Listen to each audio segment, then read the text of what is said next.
আসসালামু আলাইকুম এভরিওয়ান। আজকে আমি আমার একটা শখের মোরগকে জবাই করে দেব। মাশাআল্লাহ, প্রায় মোরগটার ওজন হবে প্রায় 2 কেজির কাছাকাছি।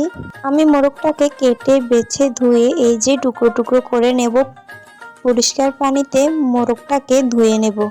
তারপর একটি কড়াইয়ে সরিষার তেল দিয়ে তেলটি গরম হয়ে এলে দিয়ে দেব পেঁয়াজ কুচি, গোটা মশলা, এলাচ, দারচিনি, দিয়ে দেব গোটা কয়েকটা কাঁচামরিচ মাঝখান দিয়ে কেটে। এরপর আমি পেঁয়াজটিকে লাল লাল করে ভেজে নেব।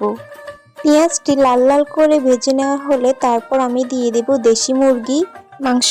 দেশি মুরগির মাংস এভাবে রান্না করা হলে খুবই মজা হয়।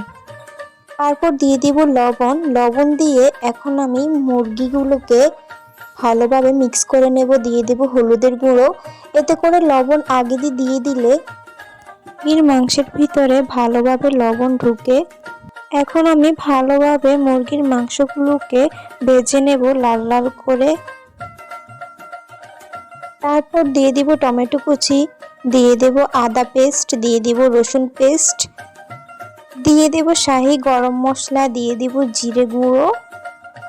তারপর দিয়ে দিব আমি। এইভাবে দেশি মুরগি রান্না করলে অনেক টেস্ট হয়। আর তার উপরে মাটির চুলায় রান্না করা হচ্ছে। এই যে দেখেন, তারপর আমি দিয়ে দেব মরিচ গুঁড়ো। মরিচ গুঁড়োটা দিয়ে আমি সব মশলার সাথে এখন মিক্স করে নেব মুরগিগুলোকে। খুব সুন্দর একটা ঘ্রাণ আসছে। তারপর আমি ভালোভাবে মুরগিগুলোকে কষানোর পর এখানে গরম পানি অ্যাড করব। আর আপনারা তো জানেনই, রান্নাতে গরম পানি অ্যাড করলে রান্নার টেস্টটা ভালো থাকে। তারপর দিয়ে দিব গোটা কয়েকটা আলু। আমাদের বাসায় যে কোনো রান্নার সাথে আলু যদি না দেওয়া হয় তাহলে কেউই খেতে পারে না, সবাই আলু পছন্দ করে।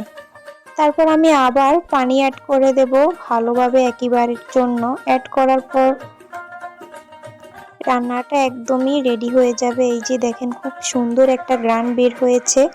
রান্নাটা খুবই মজাদার হয়েছে এবং খুবই টেস্ট হয়েছে। এভাবে মাটির চুলায় দেশি মুরগি রান্না করলে খুবই মজা হয়।